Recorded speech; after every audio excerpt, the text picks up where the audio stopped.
Americans buy and toss out about 30 million Christmas trees every year. Here in New Orleans, choppers drop thousands of trees on the bayou.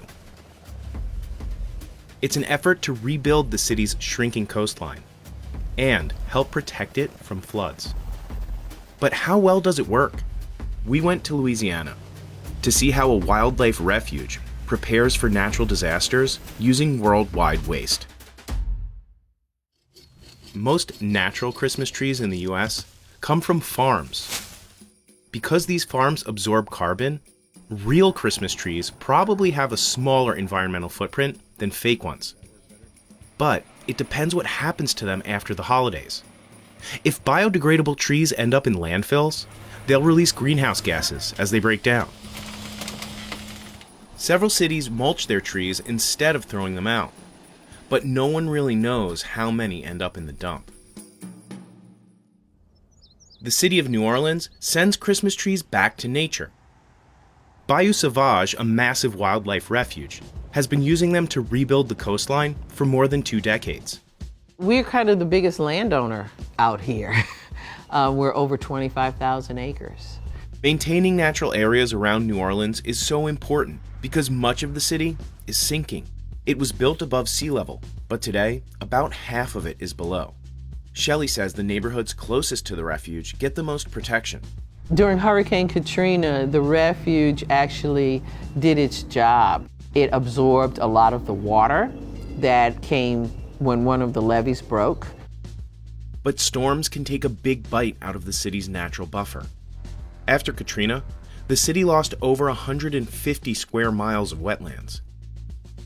Shelley says the Christmas trees accelerate the natural process of restoring land. If you let it go on its own, it's going to happen, but it would take time, and time that we really don't have. The city contracts workers to pick up people's trees in January, as long as they're clean. No decorations, no tinsel, no lights, nothing. Then contractors bundle them up by spring. And they are brought to a site that the city owns right across the street from us. National Guard troops inspect the bundles and attach snug, helicopter-ready harnesses. We have to make sure that no trees are falling out as we're airlifting them to the refuge and we're crossing a highway. Out on the bayou, guardsmen drop the trees in spots selected by the refuge workers. Those tree drop dates are just, it's kind of crazy because it's like it's a hurry up and get ready and then we sit and wait. They're listening, waiting for the same thing, that sound, whoop, whoop, whoop, whoop, you know. Moving the trees with helicopters saves time and allows new pilots a key practice opportunity. This is like real-time training because they do drop loads in disaster situations or war situations, things like that. After the drops, Shelley and her team collect the harnesses by airboat. Then the process repeats. All day. Helicopter comes in, takes a load, drops it. Airboat goes in, pulls the harness off. Helicopter comes in, drops a load. All day. Once in place, the tree branches start to trap shifting sediment, creating a place where plants can take root. The idea is that the dead trees and new plant growth make the refuge a better shield against hurricane storm surge. Since the project began 26 years ago, about 200 acres of wetlands have been restored. When you fly over the city, you fly over our coastal area and you see where wetlands have been reestablished, you can noticeably see green versus not so green.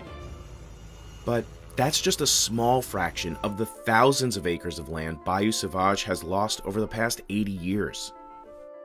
It is effective, but it's a drop in the bucket in a very large problem. We need a lot of drops in that bucket to have measurable impacts. It's a constant battle. Ultimately, the biggest benefit might be bringing people together to solve a problem that's expected to get worse as the planet warms. One of the greatest things about them is that they've helped people to understand that there are relatively small things that individuals can do to help limit coastal land loss. That might just keep people in the holiday spirit of giving back, long after Christmas has come and gone. It's a win-win. all the way around. It's a win for the habitat, it's a win for the wildlife, and then it's, you know, also a win for the people of New Orleans too. We will do it as long as they want to do it.